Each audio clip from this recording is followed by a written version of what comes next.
Bienvenidos al podcast TQU 503 de Noticias El Salvador. En este espacio de conversación y reflexión exploramos juntos temas de actualidad de El Salvador y el mundo. Puedes colaborar con este proyecto vía PayPal y en los links que encontrarás en la descripción. Búscanos en tu plataforma favorita, en Spotify, Amazon Music, Apple Podcast, TuneIn Radio, en YouTube. Estamos en casi todas las plataformas. Comparte nuestro podcast a tus conocidos. Gracias totales. Bueno, aparcamos ya el tono institucional y nos metemos de lleno en esta inmersión de hoy. Nuestra misión en este análisis a fondo es, explorar esa intersección que muchas veces pasa completamente desapercibida, pero que es decisiva. Hablo del choque entre las noticias geopolíticas de altísimo impacto y el complejísimo entramado de las finanzas globales. Como analista de noticias veo a diario cómo un titular sobre un incidente en una frontera a miles de kilómetros parece no tener nada que ver con nuestro día a día, cuando en realidad es, el primer dominó que empieza a caer. Claro, es que desde la perspectiva financiera el concepto de evento aislado es un mito, es una ilusión total. Y bueno, en este análisis de hoy vamos a procesar una cantidad de información verdaderamente abrumadora, extraída de múltiples informes recientes y de documentos filtrados. Tela con los documentos, sí. Totalmente. Hablamos de saltar desde los libros de contabilidad al milímetro de un cártel de la droga, a las guerras de despachos en Hollywood por fusiones de miles de millones, hasta llegar a la montaña rusa que son los flujos de capital en el mercado de las criptomonedas. En contraposición a la idea popular de que los sucesos internacionales y las altas finanzas van cada uno a su suyo por carriles separados, hoy la evidencia demuestra que todo cuelga del mismo hilo, un hilo que se llama riesgo. Exacto. Y antes de meter las manos en la masa, es fundamental hacer un inciso para quienes nos escuchan. Sí, muy importante esto. Mantenemos una neutralidad política férrea en todo momento. Vamos a hablar de políticas gubernamentales y de conflictos internacionales muy delicados.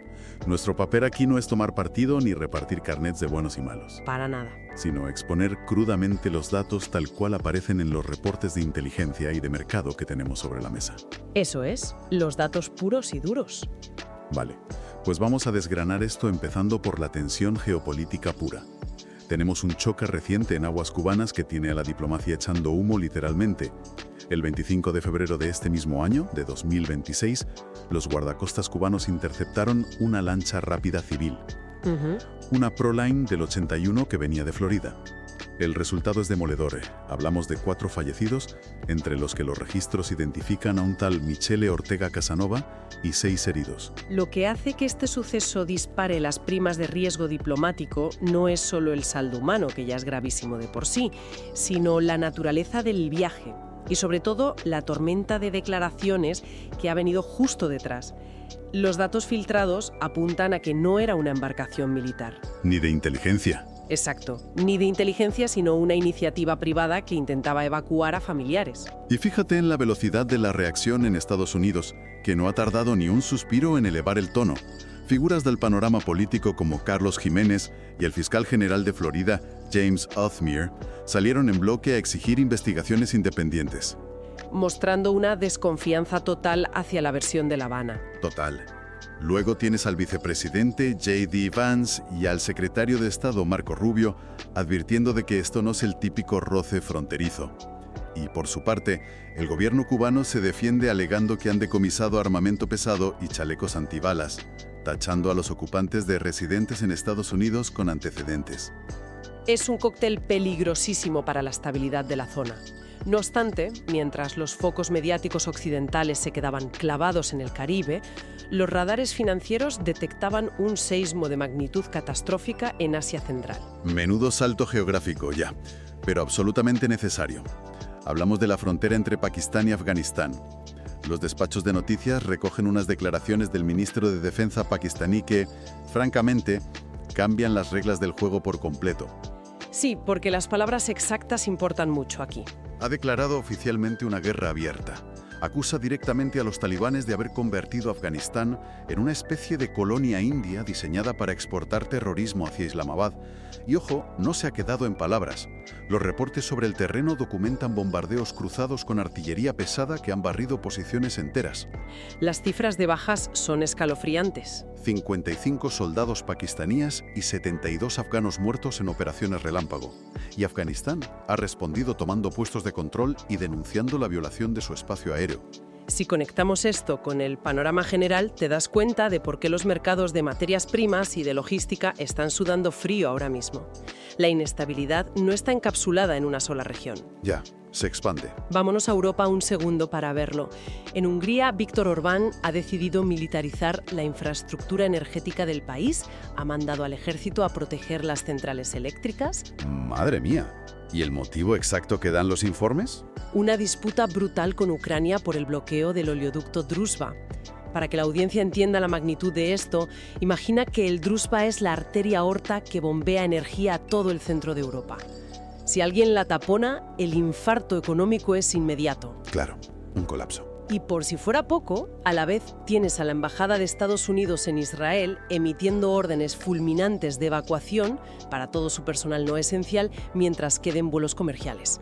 El nivel de inestabilidad simultánea está literalmente rompiendo los modelos predictivos de riesgo financiero. Es que estamos hablando de que la palabra refugio seguro empieza a perder sentido en el mapa global.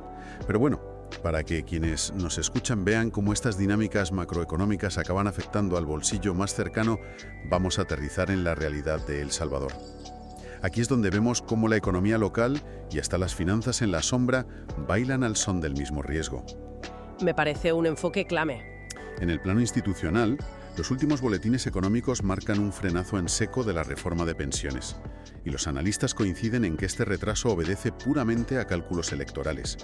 Pero el dato que verdaderamente te deja pensando, el que impacta, es que el 70% de los trabajadores salvadoreños no cotiza. Este 70% es un elefante en la habitación de proporciones épicas. Totalmente. Básicamente significa que la economía formal es una isla pequeña rodeada por un océano inmenso de economía informal. Cuando 7 de cada 10 personas no tienen una red de seguridad para su vejez, cualquier parche fiscal que intentes aplicar al sistema tiene un impacto mínimo a largo plazo y a la vez un altísimo coste político a corto plazo. Y tanto que hay debate fiscal.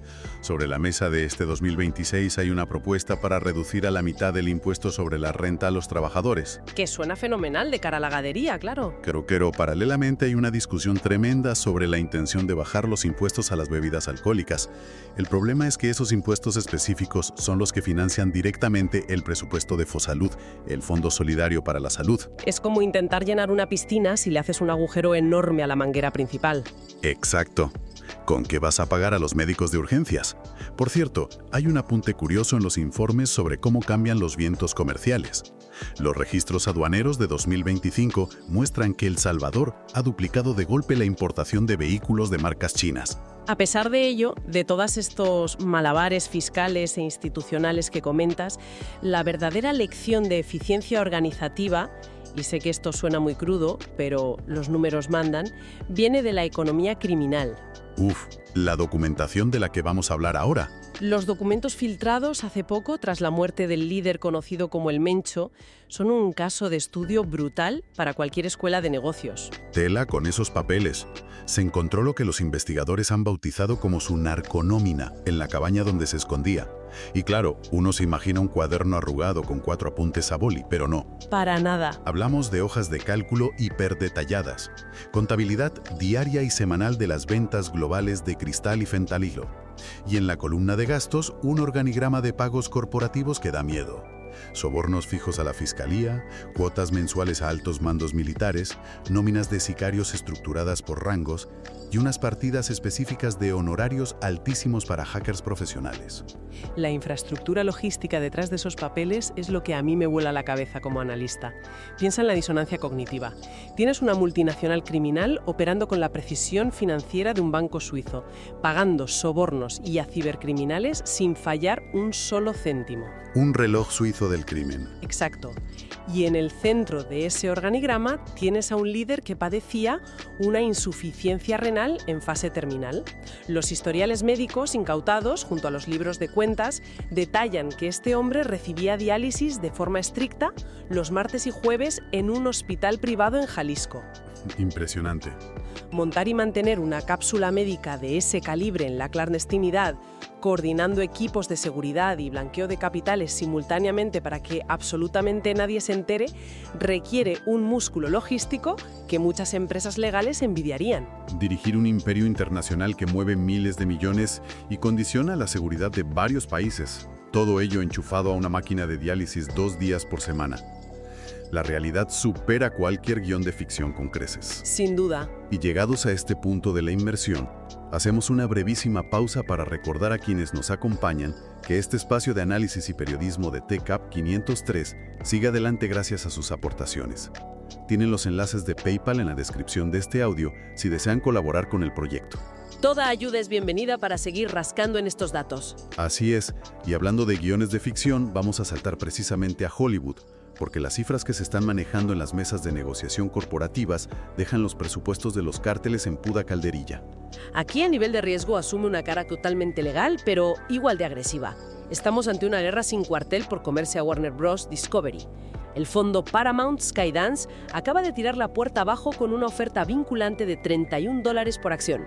Y el detalle que lo cambia todo es que el pago es íntegro en efectivo. Un golpe sobre la mesa. Tramitado por completo el acuerdo previo que Warner ya estaba saboreando con Netflix, que recordemos ofrecía $27.75 por acción. Vale, vamos a detenernos aquí porque esto es fascinante.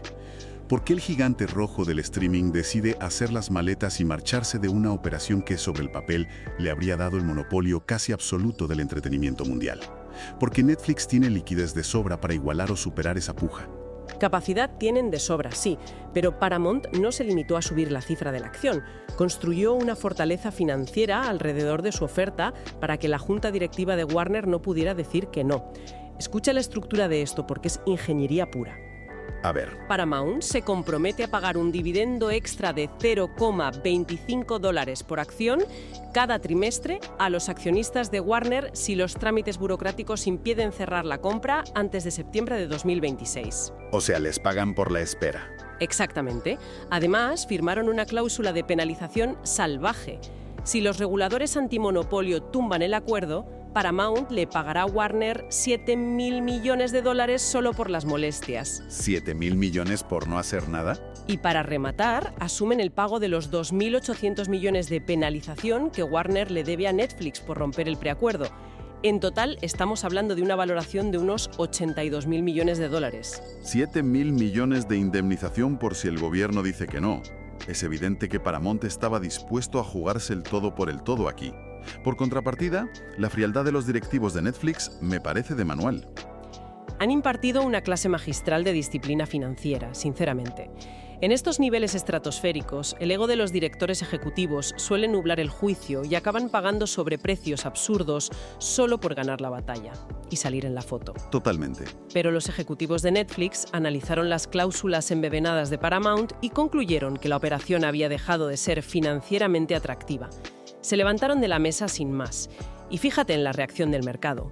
Wall Street adora a un gigante que sabe cuándo no apostar. Se dispararon en bolsa, ¿no? Al hacerse público que Netflix abandonaba esa guerra de egos de $82.000 millones, sus acciones se dispararon un 6,2% en una sola sesión. Es un premio directo por proteger el capital de sus inversores. Saber retirarse a tiempo también es una forma de ganar. El riesgo supermedido. Y hablando de medir el riesgo, o más bien de intentar sobrevivir a él, entramos ya en el último gran bloque de este análisis, las aguas turbulentas del cripto invierno. El mercado digital está mandando unas señales contradictorias en los últimos informes que necesitamos entender. Contradictorias es quedarse corto. Vamos con el termómetro principal, Bitcoin. Hemos asistido a un batacazo tremendo. Una corrección del 50% desde sus máximos históricos que ha dejado tiritando a medio mundo inversor. Medio mundo en pánico. Sí, pero si rascas debajo de ese pánico generalizado, te encuentras con que los famosos ETF de Bitcoin al contado acaban de absorber $1.000 millones en capital fresco en cuestión de 3 días. ¿1.000 millones? Solo el jueves, el fondo IBIT gestionado por el titán BlackRock se engulló casi $276 millones de una sentada. Y para que lo entienda cualquiera de nuestra audiencia que no viva pegado a las pantallas de Wall Street, un ETF al contado es básicamente un puente de hormigón armado para que el inversor tradicional, el que compra acciones de Apple o Coca-Cola de toda la vida, pueda meter dinero en Bitcoin sin tener que abrirse cuentas raras ni aprender a usar billeteras criptográficas. Es el dinero institucional entrando por la puerta grande. Y que metan 1.000 millones en plena caída libre dice muchísimo. Dice que las manos fuertes, los inversores veteranos, están aplicando el viejo manual de comprar cuando hay sangre en las calles. Comprar la caída, claro. Han conseguido revertir una racha malísima de 5 semanas seguidas de fuga de capitales. Los informes de analistas pesados de la industria coinciden en un diagnóstico claro. La presión vendedora se ha agotado. ¿Pero qué provocó esa venta masiva en primer lugar? Porque los informes mencionan una rotación de carteras hacia la inteligencia artificial y fíjate qué curioso temores fundados sobre la computación cuántica. Ese es el gran fantasma tecnológico actual en los mercados. La computación cuántica promete ordenadores tan infinitamente rápidos que podrían, teóricamente, reventar los algoritmos criptográficos que protegen al Bitcoin. Es como si alguien estuviera a punto de inventar una llave maestra capaz de abrir todas las cajas fuertes del mundo a la vez. Entiendo el pánico, claro. Ese miedo, sumado al imán tremendo de inversiones que es ahora mismo la inteligencia artificial, secó el mercado. Pero parece que el susto inicial ya se ha descontado en el precio actual. Ojo, porque los reportes tampoco están pronosticando que esto vaya a rebotar mañana como un muelle. Para nada. Los modelos descartan una recuperación mágica en forma de V. Lo que le espera al mercado es una travesía por el desierto, una consolidación lateral que aburrirá a más de uno, moviéndose en el rango de los $60.000 a $70.000 durante meses. Paciencia, entonces. Mucha. El consenso técnico apunta a que el mercado bajista podría darse por muerto en el cuarto trimestre del año. Pero para ver la locura de un nuevo mercado alcista en todo su esplendor, tendríamos que esperar hasta 2027. Y ojo, todo esto colgando de un hilo macroeconómico. Si la economía tradicional gripa y colapsa, el análisis de soporte marca que Bitcoin podría irse a los 30.000 e incluso asomarse al abismo de los $16.000. Sin embargo, si miramos al segundo a bordo, Ether, el panorama es aún más oscuro, pero a la vez tiene un componente de intriga tremendo. Los reportes hablan de que la red de Ethereum está sufriendo un doble castigo. Ether no levanta cabeza desde aquella liquidación apocalíptica de $19.000 millones que vimos en octubre. La sangría es muy real. Desde su máximo histórico, que tocó los $4.687, se ha desplomado un brutal 56,8%. Una barbaridad. Y ahora anda deambulando cerca de los $2.021. Para medir cómo está el patio, el índice de sentimiento de los inversores marca 13 puntos. Eso significa miedo extremo, un nivel de terror que no veíamos desde el criptoinvierno profundo de 2022. Es que el inversor de a pie está completamente paralizado por el pánico en ese nivel, asumiendo pérdidas o rezando para no perder más. Pero claro, en este ecosistema, cuando el pez pequeño se esconde, el tiburón sale a comer. Salen de caza mayor, concretamente. Mientras el índice grita miedo extremo, tienes a una entidad institucional, BitMine Immersion Technologies, que acaba de ejecutar una orden de compra por más de 45.000 unidades de Ether en pleno agujero. Madre mía. Para dimensionar esta barbaridad, esta empresa controla ahora mismo el 3,62% de todo el Ether que circula en el planeta. ¿Un poder de manipulación de mercado simplemente brutal? Y si revisas los gráficos más técnicos, la relación de fuerza de Ether frente a Bitcoin ha rebotado al alza un 3,58%.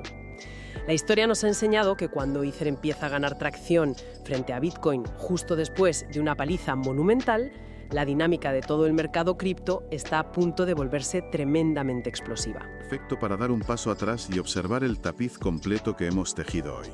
Nos habíamos propuesto entender cómo el riesgo conecta todo el ecosistema global y la verdad es que las pruebas de los informes son abrumadoras. Todo está conectado. Hemos saltado desde un incidente mortal en las costas cubanas que dispara las alertas diplomáticas en Estados Unidos, a una declaración de guerra abierta en Asia con ramificaciones globales severas. Pasando por la economía cotidiana. Exacto.